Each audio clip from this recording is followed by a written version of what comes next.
قال فما خطبكم أيها المرسلون قالوا إنا أرسلنا إلى قوم مجرمين لنرسل عليهم حجارة من طين مسومة عند ربك للمسرفين فأخرجنا من كان فيها من المؤمنين فما وجدنا فيها غير بيت من المسلمين وتركنا فيها آية للذين يخافون العذاب الأليم وفي موسى إذ أرسلناه إلى فرعون بسلطان مبين فتولى بركنه وقال ساحر أو مجنون فأخذناه وجنوده فنبذناهم في اليم وهو مليم وفي عاد إذ أرسلنا عليهم الريح العقيم ما تذر من شيء أتت عليه إلا جعلته كالرميم وفي ثمود إذ قيل لهم تمتعوا حتى حين فعتوا عن أمر ربهم فأخذتهم الصاعقة وهم ينظرون فما استطاعوا من قيام وما كانوا منتصرين وقوم نوح من قبل إنهم كانوا قوما فاسقين والسماء بنيناها بأيد وإنا لموسعون والأرض فرشناها فنعم الماهدون ومن كل شيء خلقنا زوجين لعلكم تذكرون ففروا إلى الله إني لكم منه نذير مبين ولا تجعلوا مع الله إلها آخر إني لكم منه نذير مبين كذلك ما أتى الذين من قبلهم من رسول إلا قالوا ساحر أو مجنون أتواصوا به بل هم قوم طاغون فتول عنهم فما أنت بملوم وذكر فإن الذكرى تنفع المؤمنين وما خلقت الجن والإنس إلا ليعبدون ما أريد منهم من رزق وما أريد أن يطعمون إن الله هو الرزاق ذو القوة المتين فإن للذين ظلموا ذنوبا مثل ذنوب أصحابهم فلا يستعجلون فويل للذين كفروا من يومهم الذي يوعدون.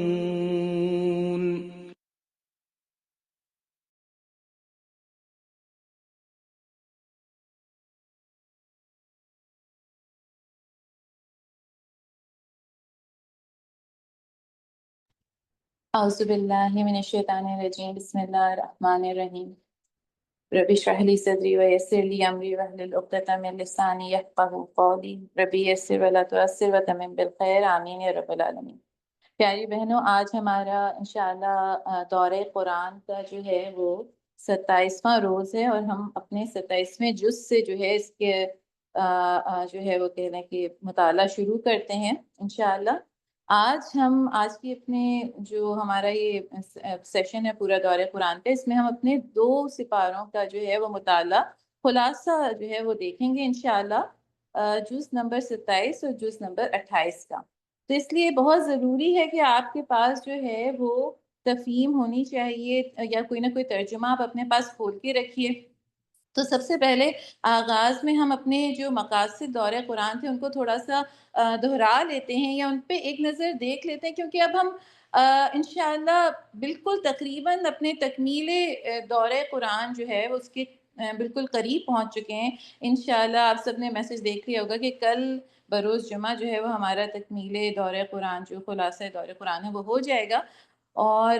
جو ہے اب تک جو ہم نے 26 جو ہمارے 26 سپارے اب تک ہم نے دیکھے ہیں، پڑھے ہیں، اس میں جو ہمارا ایک طرح سے مقصد ہے، اس میں سب سے پہلی بات جو چیز تھی کہ میں قرآن کی کسوٹی میں اپنے آپ کو پرکھوں نا، کہ میں نے جو ہے جو کچھ اب تک پڑھا تو اس میں اب کہاں اپنے آپ کو پاتی ہوں کہ جو میرا اپنے رب کے ساتھ تعلق ہے، کیا میں نے قرآن جو مجھے بتاتا ہے اس کے لحاظ سے میں نے اس کو پرکھا ہے، اور پھر اس کی مضبوطی کے لیے میں نے کون سی آیات کو ہائی لائٹ کیا، اور اس کے بعد اپنے رب کے ساتھ اپنے تعلق کے بعد دوسرا تعلق جو قرآن مجھے بتاتا ہے وہ اللہ کے تعلق کے بعد اللہ کے بندوں کے ساتھ انسان کا جو تعلق ہوتا ہے وہ، جس کو ہم حقوق العباد بھی کہتے ہیں۔ تو پھر دوسری چیز یہ کہ کیا میں نے یہ جو ابھی تک ہم روزانہ قرآن کے ساتھ جڑتے ہیں، اس کو پڑھتے ہیں، تو میں نے اس تعلق میں اپنے آپ کو کہاں پایا؟ بار بار اللہ تعالیٰ نے جو ہمیں بتایا ہے، درگزر کی جو ہے نصیحت کی ہے، معاف کر دینے کی بات آئی ہے، انفاق کی بات آئی ہے، مدد کی بات آئی ہے، رشتہ داروں کے ساتھ بہترین سلوک کی بات آتی ہے۔ تو جو دوسرا تعلق مجھے اپنا دیکھنا تھا قرآن کے اس آئینے میں، تو وہ میں اپنے آپ کو افراد کے ساتھ تعلق یا حقوق العباد کے ساتھ تعلق میں اپنے آپ کو کہاں پاتی ہوں۔ اور پھر اس کے بعد تیسری چیز یہ کہ کیا میرا اپنے آپ کے ساتھ جو ایک تعلق ہے، یعنی اپنے آپ، کیا اپنی نفس، اپنی خواہشات نفس جس کی طرف بار بار اللہ تعالیٰ جو ہے قرآن میں بھی جو ہے وہ ہمیں یاد دہانی کرواتے ہیں کہ میری پسند، میری ناپسند، میری ترجیحات کا جو تعین ہے، کیا میں نے ان کا مواخذہ کیا قرآن کی اس کسوٹی پہ کہ جو میری اپنی خواہشات ہیں، میری اپنی پسند ناپسند ہے، میرا اپنی ذات کے ساتھ جو تعلق ہے وہ قرآن کی اس آئینے میں، قرآن کی اس کسوٹی میں اس میں اپنے آپ کو کہاں کھڑا ہوا پاتی ہوں، اور پھر میں نے اس تعلق کو بہتر بنانے کے لیے جو ہے وہ کیا اپنے لیے جو ہے عملی نکات اس میں سے اکٹھا کیے ہیں۔ پھر اس کے بعد یہ بات جو ہم نے اس دفعہ سوچی کہ مسلم امہ کے لحاظ سے کہ آج اگر ہم دیکھتے ہیں کہ اس امہ کا جو درد ہے اس کی جیسے کوئی قیمت کہیں ہمیں دکھائی نہیں دیتی۔ پھر مسلم امہ لہو لہو ہے، اور اس کے خون کا قیمت جو ہے وہ ہمیں ایسا لگتا ہے جیسے پانی سے زیادہ سستا جو ہے وہ مسلمان کا خون آج دنیا میں ہے، اور اس پوری امت کا وجود جو ہے وہ زخمی زخمی ہے۔ تو کیا میں نے اس پوری جتنی اللہ تعالیٰ نے مجھے کرنے کے کام بتائے تھے، ایک جو امت وسط کا جو ہمیں ملتا ہے ہمارے عمل کے لحاظ سے، تو کیا میں نے اس چیز میں اپنے آپ کو پرکھا اور کیا میں نے اس چیز کو سوچا، اس چیز کی فکر کی کہ کیوں آخر ایسا ہوا، اور کہاں ہم سے کوتاہی ہو گئی بحیثیت امت، بحیثیت انفرادی طور پہ، اور پھر کون سے ایسے لوگ تھے جو اپنی ذمہ داری ادا نہیں کر سکے، اور اس کے بعد پھر میری اپنی ذمہ داری۔ آج میں جہاں ہم نے پچھلی اپنی ایک کلاس میں یہ بات رکھی بھی تھی کہ اگر آج میں اس دنیا میں اللہ تعالیٰ نے جو مجھے بھیجا ہے تو میرا مقصد وجود آج اس وقت میں بھیجنے کا کیا ہے، اور پھر مجھے کون سا وہ شعور، کون سی صلاحیتیں دے کے اللہ تعالیٰ نے بھیجا ہے کہ جو ہے میں آج اپنی ذمہ داری جو ہے وہ ادا کر سکتی ہوں۔ تو یہ ساری چیزوں کا جو ہے نا ایک دفعہ ان کو دہرا لینا۔ سورہ زاریات چل رہی ہے 27ویں جز میں، جو کہ کل ہم نے 26ویں جز میں شروع کی تھی۔ اللہ تعالیٰ افروز بہن کو بہترین جزائے خیر دے، آمین ثم آمین۔ انشاءاللہ ہم سورہ زاریات کو کنٹینیو کرتے ہیں۔ سورہ زاریات اور سورہ طور جو ہے وہ دونوں پیر یا جوڑا کہلاتی ہیں۔ قرآن میں بہت ساری صورتوں کے جوڑے ہیں، یعنی مضامین کے حساب سے جو ہے وہ آپس میں ان کا مشترکہ جو ہے وہ مضامین ایک دوسرے کو سمجھنے کے لیے، ایک دوسرے کی سپورٹ کے لیے جس طرح سے ہوتے ہیں، کامن جو کہہ لیجیے ان کا مضامین ہوتے ہیں، اس لحاظ سے ہم ان کو جوڑا یا پیر کی شکل میں کہتے ہیں۔ دونوں کے اندر جو ہے وہ توحید اور آخرت کے دلائل ہمیں ملتے ہیں۔ اور پھر خاص سورہ جو ہم پڑھتے ہیں سورہ زاریات، تو اس میں جو ہے وہ ایک جو خصوصی بات آئی ہے کہ جن اور ان انسانوں کا جو مقصد حیات ہے وہ بتایا گیا ہے اس میں، جہاں پہ ہم سورہ یہ کہہ لیجیے سورہ زاریات کی آیت نمبر 31 سے ہی شروع کرتے ہیں، جہاں پہ حضرت ابراہیم علیہ السلام کا وہ پورا واقعہ چل رہا ہے کہ جب دو فرشتے انسان کی شکل میں ان کے پاس آئے تھے اور ان کو جو ہے وہ خوشخبری دی تھی اور بتایا گیا تھا کہ ہم تو مجرم قوم یعنی قوم لوط کی طرح، حضرت لوط علیہ السلام کی قوم کی طرف جو ہے وہ بھیجے گئے ہیں، اور ان کے اوپر جو عذاب ہے اس کے بارے میں انہوں نے بتایا تھا کہ ان کی طرف اللہ تعالیٰ نے اس قوم کے لیے جو ہے عذاب کے لیے ان فرشتوں کو بھیجا ہے۔ تو اب یہاں پہ یہ دیکھیں کہ ایک ہی دن میں ایک قوم کے لیے اللہ تعالیٰ نے کتنے جو ہے وہ عروج کا جو ہے وہ فیصلہ وہی دو فرشتے جو ہے وہ سنا رہے ہیں۔ اللہ کے دو فیصلے لے کے آئے ہیں وہ دو فرشتے، اللہ کے دو نبیوں کی طرف آئے ہیں، حضرت ابراہیم علیہ السلام کو حضرت سارہ سے جو ہے حضرت اسحاق کی، اور حضرت اسحاق کے بعد حضرت یعقوب علیہ السلام کی خوشخبری کی وہ جو ہے خوشخبری دیتے ہیں۔ ایک طرح سے بنی اسرائیل کی جو ہے وہ کہہ لیجیے پوری بنیاد جو ہے یہاں پہ رکھی جا رہی ہے، اور اس کے بعد وہی فرشتے اسی ایک دن حضرت لوط علیہ السلام کی قوم کی طرف جا رہے ہیں، جو کہ کہہ لیجیے کہ دردناک عذاب کی جو ہے نا ان کو وہاں پہ وہ نوید دینے کے لیے جا رہے ہیں۔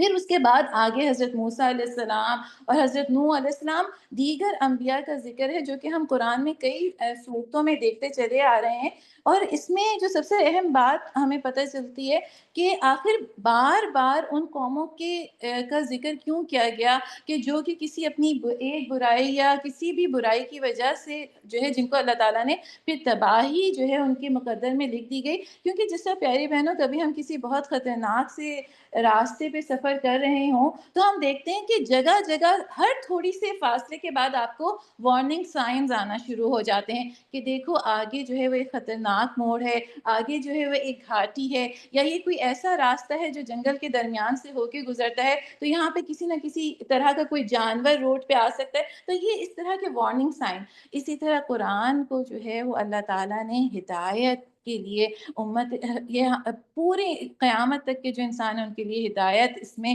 بھیجی گئی ہے، اور پھر اس میں جگہ جگہ یہ وارننگ سائن بتا دیے گئے ہیں کہ دیکھو تم سے پہلے جو انسان اس دنیا میں بھیجے گئے، تم سے پہلے جو قومیں بھیجی گئیں ان کے پاس بھی ہدایت آئی، ان کے پاس بھی انبیاء آئے، لیکن انہوں نے کیونکہ اس ہدایت سے منہ موڑا تو وہ نقصان اٹھانے والوں میں ہیں۔ تو اسی لیے ہمیں یہ سارے واقعات جو ہے وہ مسلسل تواتر کے ساتھ قرآن میں جگہ جگہ جو ہے ملتے ہیں۔ پھر سورہ زاریات کی آیت نمبر 54 اور 55 کو اگر ہم دیکھتے ہیں تو اس میں دین کی تبلیغ کے اصول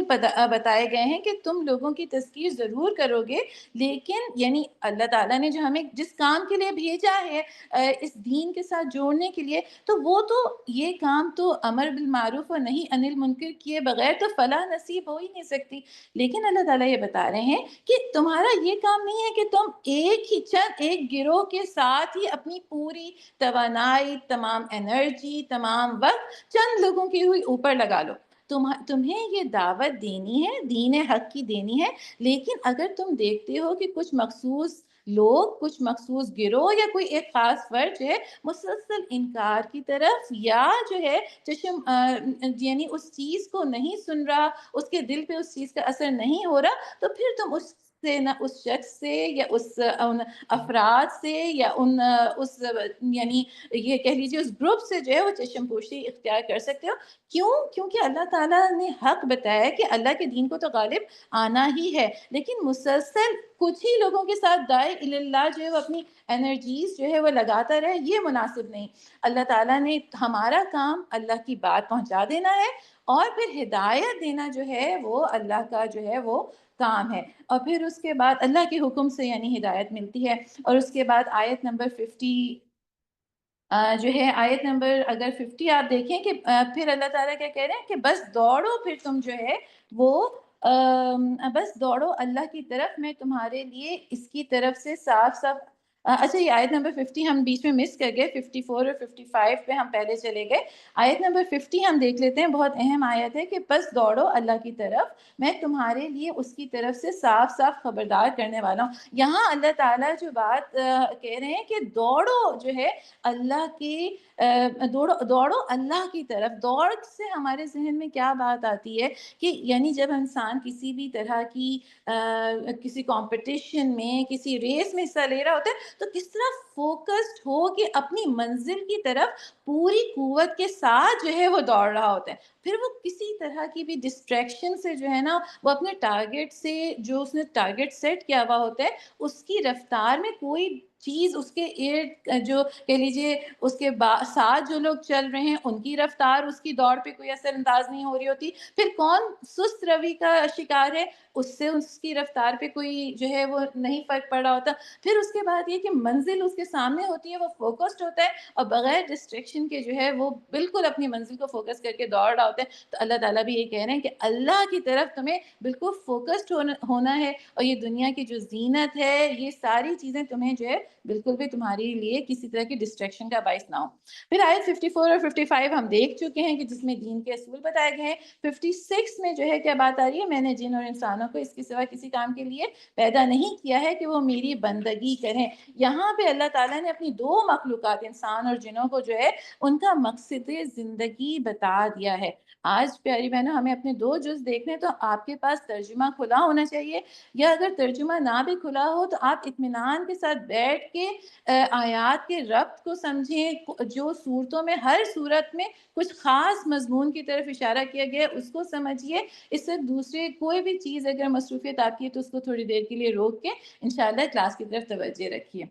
یہاں پہ آیت نمبر 56 میں کیا بات آ رہی ہے، دو مخلوقات کا ذکر ہے، انسان اور جنوں کا، اور ان کو جو ہے ان کا مقصد زندگی بتایا جا رہا ہے کہ اللہ کی عبادت. اب عبادت جو ہے وہ ایک تو اصطلاحی عبادت یعنی خاص ہم جو اس کو اس معنی میں لے لیتے ہیں جو کہ نماز، روزہ، صدقات، قربانی، یہ ساری چیزیں پرستش جو ہم اللہ کی یعنی پوری اس سے اپنی کہہ لیں کہ پورے فوکس ہو کہ جو ہم نے ابھی بات سیکھی ہے اللہ ہی کی عبادت کرنا. اس کے بعد عبادت کا ایک دوسرا معنی اطاعت بھی ہے، یعنی جو اللہ تعالیٰ کا حکم ہے اس کو مان لینا بھی جو ہے وہ عبادت میں آتا ہے. یعنی جس چیز کو کہا جا رہا ہے وہ کرنے، جس چیز کے کرنے کا حکم دیا جائے وہ کیا جائے، جس چیز سے روکا جائے اس کو رک جائے. اور پھر اس کے بعد جس طرح عبادت کی ایک تیسری شکل کیا ہمیں ملتی ہے کہ پھر اللہ کی رضا کا حصول، یہ عبادت کی ہمیں تیسری شکل ملتی ہے. یعنی اگر ہمیں اللہ تعالیٰ نے یہ بات کہی ہے کہ سود سے تم اپنے آپ کو بچاؤ، کیونکہ سود جو ہے اللہ اور اس کے رسول کے ساتھ جو ہے وہ بالکل ایک طرح سے جنگ کا معاملہ ہے، تو یہ اگر میں اپنے آپ کو سود سے بچانے کی ہر ممکن کوشش کر رہی ہوں تو یہ عبادت کی ایک شکل ہے. اور پھر اللہ تعالیٰ مجھے جگہ جگہ صلہ رحمی کا اور دیگر احکامات دیتا ہے، تو اگر میں وہ کام کر رہی ہوں تو وہ بھی عبادت کی ایک شکل ہے. تو اللہ تعالیٰ نے یہاں انسان اور جن دونوں کو جو ہے ان کا مقصد جو ہے وہ کہہ لیجیے مقصد وجود جو ہے وہ بتایا ہے دنیا میں بھیجنے کا. آگے سورہ طور شروع ہو رہی ہے، یہ مکی سورہ ہے، اور اس کے بعد جو ہے پہلی ہی آیات جو چند شروع کی آیات ہیں ان میں مختلف قسم کھائی گئی ہیں. قسم ہے طور کی اور ایک ایسی کھلی کتاب کی جو رقیق جلد میں لکھی ہوئی ہے، اور آباد گھر کی اور اونچی چھت کی اور موزن سمندر کی، مختلف جو ہے وہ ہمیں جو ہے اللہ کی قسم جو ہے وہ ہمیں یہاں دکھائی دے رہی ہیں. اللہ تعالیٰ تو کسی بھی چیز کی اپنی مخلوق کی قسم کھاتا ہے تو صرف اس کو گواہ بنانے کے لیے، یا آگے جو مضامین اس صورت میں آ رہے ہوتے ہیں وہ ان قسموں سے اس کا تعلق ہوتا ہے، کیونکہ ان کی عظمت کی وجہ سے. ہم انسان جب کھاتے ہیں تو ہم صرف اللہ کی قسم کھاتے ہیں، جو صرف اللہ کی عظمت کی. تو ان چیزوں کو ان کی عظمت کی وجہ سے نہیں بلکہ ان کو گواہ بنایا جاتا ہے اس سورہ میں جو مضمون آتا ہے اس کے طور پہ. یہاں پہ طور کی جو ہے وہ قسم کھائی گئی ہے. طور جو ہے آپ کو پتہ ہے کہ وہ پہاڑ ہے جو کہ خاص پہاڑ جس پہ جو ہے حضرت موسیٰ علیہ السلام کو نبوت سے جو ہے وہ سرفراز کیا گیا تھا. اچھا آپ کوہ طور کا ذکر قرآن میں کئی مقامات پہ ہمیں ملتا ہے، اور قرآن میں جس چیز کا بھی ذکر آیا ہے وہ خاص اہمیت کی حامل ہے. اس کا خصوصی ذکر جو ہے وہ ہمیں یعنی اس کو خصوصی توجہ دینے کی جو ہے وہ ضرورت ہے. ہمیں یہ بات بھی پتہ چلتی ہے کہ حضرت جو ہے حضرت عیسیٰ علیہ السلام جب قیامت میں ان کا دوبارہ سے نزول ہوگا اور وہ جو ہے وہ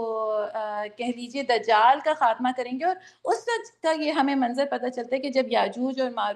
یاجوج ماجوج کا بھی خروج ہو جائے گا، تو اس وقت حضرت عیسیٰ علیہ السلام جو اہل ایمان ہوں گے ان کو لے کے کوہ طور پہ جو ہے نا وہ چلے جائیں گے۔ تو کوہ طور کا ہمیں جگہ جگہ ذکر آیا ہے۔ پھر اس کے بعد جو ہے ہمیں یہ جو سورہ کا مزاج پتہ چلتا ہے، اس میں کئی کہہ لیجیے مؤثر سوالات کا سلسلہ ہے جو ہمیں سورہ طور میں پتہ چلتا ہے۔ ہم آیت نمبر جو ہے وہ کہہ لیجیے سب سے پہلے دیکھ لیتے ہیں، آیت نمبر 21 پہ آپ آ جائیے۔ کیا بات ہے، بہت پیاری آیت ہے کہ ہر شخص جو ہے یہاں پہ کیا بات مل رہی ہے کہ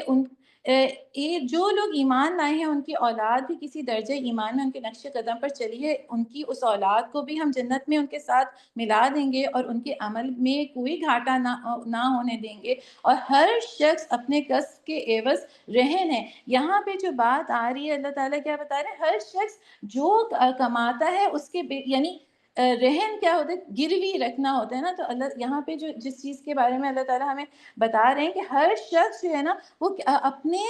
جو کچھ اس کی کمائی ہے نا اس کے بدلے میں اس نے اپنی نفس کو جو ہے وہ جو بھی اللہ تعالیٰ نے ہمیں یہ اپنی نعمتوں سے نوازا ہے، اپنی رہن سہن، یہ ساری آگے اللہ تعالیٰ نے اپنی نعمتیں بتائی ہیں، پھل گوشت جو کچھ دنیا میں دیا ہے یہ ساری نعمتیں دی ہیں، اور اس کے بدلے ہم نے اپنے نفس جو ہے وہ اللہ کے پاس گروی رکھے ہیں۔ ان ساری نعمتوں کو ہم کس طرح سے استعمال کرتے ہیں، یہاں پہ اس کے بعد جو ہے نا یہ بات ہمیں بتائی جا رہی ہے کہ جو بھی ہم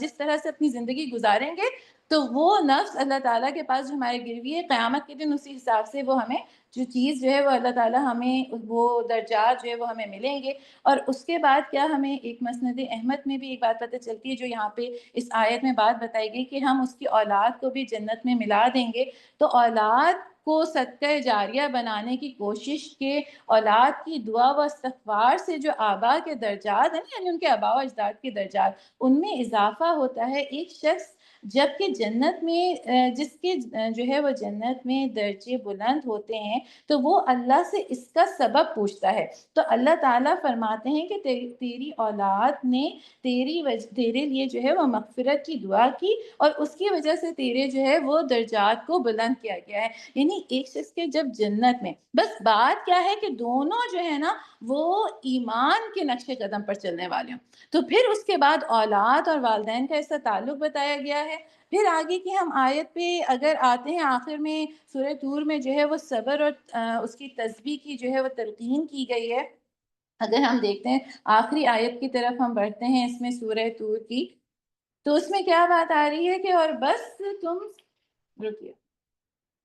آپ لوگوں ہمیں اس وقت ہم خلاصہ دور قرآن کر رہے ہیں، تو اس میں ہم صرف ہر سورہ کی 1 سے 2 آیات کو دیکھیں گے جس سے ہمیں اس کا جو ہے وہ کہہ لیجئے کہ پورا جو کانسیپٹ کلیئر ہوتا چلے کہ ہر سورہ میں اللہ تعالیٰ نے کس چیز کو ہمارے لیے خاص فوکس کر کے جو ہے وہ بتایا ہے۔ یہاں پہ ہم آخری آیت میں کیا کر رہے ہیں کہ تم جب اٹھو تو اپنے رب کی حمد کے ساتھ اس کی تسبیح کرو، رات کو بھی تسبیح اور ستارے جب پلٹتے ہیں اس وقت کی بھی تسبیح کا ذکر ہے، اور ساتھ صبر کا بھی جو ہے شروع کی آیات میں ذکر آیا ہے۔ آخر میں بار بار صبر اور تسبیح کیا ہوتی ہے؟ اللہ کی حمد۔ اور اس پوری زندگی میں جو ہم زندگی گزار رہے ہیں اس میں اللہ تعالیٰ یہ کہتا ہے کہ سارے ایمان جو اللہ تعالیٰ نے ہمیں راستہ بتایا اس پہ چلنے کے لیے جو مشکلات آئیں اس پہ صبر، اور اس کے ساتھ اللہ کی حمد جو ہے وہ ایک مومن کا جو ہے وہ کہہ لیجئے زیادہ راہ ہوتا ہے۔ آگے سورہ نجم شروع ہو رہی ہے۔ سورہ نجم جو ہے اور سورہ قمر وہ دونوں جو ہے جوڑا ہے، وہ بھی پیئر ہے، جو کہ ناموں سے بھی آپ کو اندازہ ہو رہا ہے۔ نجم جو ہے وہ ستارے کو کہتے ہیں اور قمر جو ہے وہ چاند کو کہتے ہیں۔ اس میں بھی کئی قسمیں کھائی گئی ہیں کہ قسم ہے تارے کی جب کہ وہ غروب ہوا، تمہارا رفیق نہ بھٹکا ہوا ہے اور نہ بھٹکا ہوا ہے اور نہ بہکا ہوا ہے۔ یہ جو سورہ نجم ہے نا اس کی ایک جو ہمیں زمانہ نزول پتہ چلتا ہے کہ اس میں کیا بات آ رہی ہے کہ اس کا یعنی جب ہم اس کی تلاوت شروع کرتے ہیں تو اس کا ایک تلاوت میں ایک ایسی اس کا تاثیر ہے، ایک ایسا بہاؤ ہے کہ بیچ میں جس سے انسان کو رکنا جو ہے وہ مشکل ہو رہا ہوتا ہے. اور پھر اس کے بعد نبوت کے 5ویں سال جو ہے جب حبشہ کی طرف جو ہے وہ ہجرت شروع ہو چکی تھی، تو اس وقت رسول صلی اللہ علیہ وآلہ وسلم نے جو پہلی سورہ جسے رسول صلی اللہ علیہ وآلہ وسلم نے قریش کے ایک مجمع عام میں سنایا، وہ سورہ نجم ہے. اس کی تلاوت سورہ نجم کی جو تلاوت آپ صلی اللہ علیہ وآلہ وسلم نے کی، اس کی آخر میں ایک آیت سجدہ آئی ہے. اور اس میں یعنی میں نے آپ کو بتایا نا کہ یہ سورہ کا ایک ایسا تاثیر ہے اس کے کلام میں، ایسا اثر ہے کہ جب جو ہے وہ مشرکین مکہ جو ہے اپنے قدم ان کے ایسے جم گئے تھے کہ وہ اپنے آپ کو اس کی تلاوت سنتے ہوئے ہٹ نہیں سکے. اور جب آخری آیت پہ پہنچ کے نبی صلی اللہ علیہ وسلم نے اہل ایمان کو سجدے کرنے کی ہدایت کی اور خود بھی سجدے میں گئے، تو اس کے ساتھ ہی جو ہے وہ تمام جو کہہ لیجیے یہ کفار مکہ یا قریش کے سردار کھڑے تھے، وہ بھی سب سجدے میں جو ہے وہ چلے گئے. اچھا، اب اس کے بعد سورہ نجم میں آیت نمبر 1 سے 4 تک جو ہے وہ یہ بتایا گیا ہے کہ یہ قرآن جو ہے وہ اللہ زبردست کی نازل کردہ کتاب ہے. پھر 7 اور 8 جو اس کی آیت ہے، اس میں براہ راست حضرت جبرائیل علیہ السلام کا جو ہے وہ ہمیں ذکر ملتا ہے کہ کس طرح سے جو حضرت جبرائیل علیہ السلام نے حضور صلی اللہ علیہ وسلم تک وحی کا جو وہ پیغام لے کے آئے تھے. یہ پہلی ملاقات ہے جو حضرت جبرائیل علیہ السلام کی ہمیں جو حضور صلی اللہ علیہ وسلم کے ساتھ ہوئی. اور اس کے بعد آیت نمبر کہہ لیجیے آیت نمبر 14 میں پھر دوسری ملاقات کا ذکر ہے جو حضرت جبرائیل علیہ السلام نے آپ صلی اللہ علیہ وسلم سے کی. اور وہ کون سا تھا؟ ایک مرتبہ پھر اس نے یعنی دوسری مرتبہ کیا بات آ رہی ہے آیت نمبر 14 میں کہ ایک مرتبہ پھر اس نے سدرۃ المنتہا کے پاس اس کو دیکھا جہاں پاس جنت الماوا ہے. یہ دوسری ملاقات کا کہاں کا ذکر ہے؟ یہ معراج کے واقعے کا ذکر ہے. اور سدرہ جو ہے وہ بیری کے درخت کو کہتے ہیں. منتہا آپ کو پتا ہے کسی بھی چیز کا آخری سرا جو ہے وہ ہے. اور یہ جو ہے بیری کا درخت کہاں؟ جنت کے آسمانوں کے جنت الماوا کے قریب کہیں موجود ہے. اور یہ ایک طرح سے حضرت جبرائیل کا بھی جو کہہ لیجیے آسمانوں پہ سفر ہے، اس کی آخری منزل ہے، علم کی بھی آخری منزل ہے. تو یہ وہاں کا جو ہے وہ ذکر ہمیں اس میں ملتا ہے. اور پھر آگے جو ہے وہ آیت نمبر 23 کی طرف ہم بڑھتے ہیں. سورہ نجم میں آیت نمبر 23 میں کیا بات آ رہی ہے؟ اچھا، اس سے پہلے 20 اور 21 میں جو ہے کفار کے جو دیوی دیوتا ہیں لات، عزا اور جو ہے منات، ان کا ذکر آیا ہے. 23 میں جو بات آ رہی ہے وہ کیا آ رہی ہے؟ حقیقت یہ ہے کہ لوگ محض وہم و گمان کی پیروی کر رہے ہیں، خواہشات نفس کے مرید بنے ہوئے ہیں، حالانکہ ان کے رب کی طرف سے ان کے پاس ہدایت آ چکی ہے. یہاں پہ جو بات آ رہی ہے وہ کیا آ رہی ہے کہ جو لوگ بھی پیروی سے انکار کر رہے ہیں وہ یا تو اپنی خواہشات نفس کے پیچھے بھاگ رہے ہیں یا پھر کوئی گمان اور قیاس کر رہے ہیں. یعنی دو چیزیں جو ہیں ان کو بتایا گیا ہے جو بھی اطاعت سے روکنے والی ہیں. ایک خواہشات نفس یعنی اپنی پسند ناپسند، اور دوسری یہ کہ مختلف قسم کے قیاس اور گمان جو ہے نا وہ انہوں نے کیے ہوئے ہیں. یہ وہ دو چیزیں ہیں جو کہ انسان کو جو ہے وہ اللہ کی آیات سے پیروی سے جو ہے وہ روکنے والی ہیں. اور پھر آگے آیت نمبر 32 اور 33 میں اللہ تعالیٰ یہ بتا رہے ہیں کہ بلا شبہ تیرے رب کی مغفرت کا دامن بہت وسیع ہے، اللہ کی رحمت بہت وسیع ہے، اللہ سچی توبہ پر لوگوں کو معاف فرما دیا کرتے ہیں. یہ تو ہم انسان ہیں جو کہ لوگوں کی پرانی زندگی یا کبھی بہت عرصہ پہلے بھی کوئی ان سے غلطی کی گئی ہو تو اس کو یاد رکھتے ہیں، اور کبھی وہ سدھرنا چاہتے ہیں نا تو پھر ان کو ہم ان کی جو ہے ماضی کی باتیں یاد کروا کے جو ہے وہ ان کو بتا رہے ہوتے ہیں کہ اچھا اب تم ایسی ہو گئی ہو، تمہیں یاد ہے وہ وقت جب تم سب سے زیادہ جو ہے پاکستان آتے کس دکان پہ سب سے پہلے جو ہے وہ جایا کرتی تھی. تو یہ تو انسانوں کی جو ہے وہ ایک طرح سے کہہ لیجیے کمی اور کوتاہیاں ہیں. اللہ کا دامن اللہ کہتا ہے بہت وسیع ہے. جو سچی توبہ کرے گا اللہ کی رحمت کے دامن میں وہ معافی اور مغفرت جو ہے وہ پائے گا. پھر آگے جو ہے اس میں سورہ نجم میں ہی، یہ ذرا طویل سورہ ہے، اس میں آپ دیکھیے کہ 38 اور 39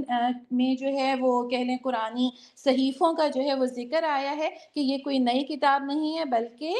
یہ تمام وہی چیزیں ہیں جو کہ پہلے کی امتوں پہ بھی بھیجی جا چکی ہیں. یہی دعوت تھی، وہی پیغام تھا، اور ایک اللہ کی ہی بندگی تھی. پھر اس کے بعد آخر میں کیا بات آ رہی ہے، کوئی کسی کا بوجھ نہیں اٹھائے گا. آیت نمبر 38 اور 39 اگر آپ کھولیں کہ کوئی کسی کا بوجھ نہیں اٹھائے گا، یعنی کیا بات آ رہی ہے کہ جس چیز کی بھی انسان نے کوشش کی ہوگی نا، اس کا جو وزن ہے وہ اس کو خود ہی جو ہے وہ آخرت میں اٹھانا ہوگا. اور پھر اس کے بعد 39 آیت بہت ہی خوبصورت آیت کہ انسان کے لیے کچھ نہیں مگر وہ جس کی اس نے صحیح کی ہے. صحیح آپ کو پتہ ہے نا کوشش کو کہتے ہیں. انسان دنیا کا اور آخرت کا معاملہ نا بالکل الگ ہے. دنیا نتیجہ دیکھتی ہے، اینڈ رزلٹ دیکھتی ہے، لیکن آخرت میں اللہ تعالیٰ کہہ رہا ہے کہ اللہ تعالیٰ ہمیں یہ بتا رہے ہیں کہ تم نے جس چیز کی صحیح کی ہوگی نا، بس تم جو ہے وہ اس کی تمہیں جو ہے نا اس کے حساب سے تمہیں جو ہے تمہاری کوشش کے حساب سے جو ہے وہ تمہیں تمہارا اجر دیا جائے گا. اور جو ہے اس میں پھر بھلے سے نتیجہ جو ہے وہ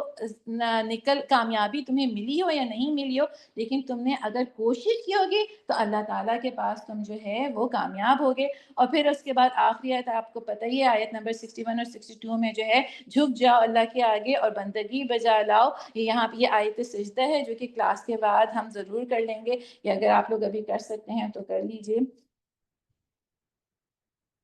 آگے جو ہے وہ سورہ قمر شروع ہو رہی ہے.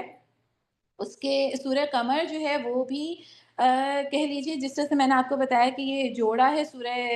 اس کا جو ہم نے سورہ نجم ابھی پڑھی تھی، اس کا بھی وہی آخرت اور وہ پورا جو ہے